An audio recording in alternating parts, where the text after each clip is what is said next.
My name is Emir Murphy and I'm a clinical specialist speech and language therapist, and I work in the Kerry Specialist Palliative Care Service.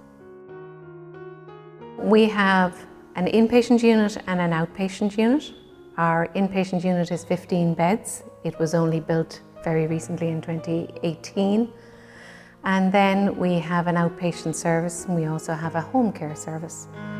I think the reason why speech and language therapists are mainly involved in palliative care is that palliative care is not just for people who only have a few weeks to live.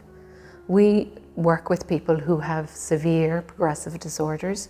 For some, it might be a very mild speech problem, and for others it may be total loss of speech, where we need to help them to have a communication aid so that they can talk to their family. We also then work with patients who have swallowing disorders. So a lot of patients towards the end of life will have conditions which will cause damage to the swallow. The first time I met Tony, he was very, very sick. He came into our day patient service and he couldn't swallow anything. So literally I had a patient in front of me who was coughing and spluttering and getting very distressed because of the coughing situation. So he already was very debilitated and unwell. He has an underlying chest condition, which means that any bit of food or fluid going into the lungs was going to make him very sick. At that point, we didn't know if Tony was in the very end stages of his life or not, until we did all the tests and until we actually saw him for a couple of days. So after a few days of stabilizing Tony in the hospital with the rest of the team, I then proceeded to do an X-ray of his swallow. We call that a video fluoroscopy. So once we had the X-ray of the swallow, that was able to show us that a lot of Tony's difficulty was related to a muscle weakness.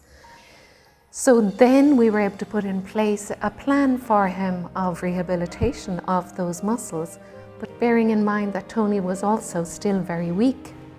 So there was a lot of discussion with Tony about how difficult that would be, because again, it takes energy to do exercises for swallowing, and he was agreeable to that.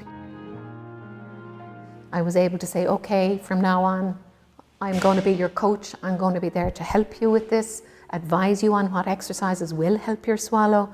And at the same time, you need to be able to judge, how far can I push this very sick man?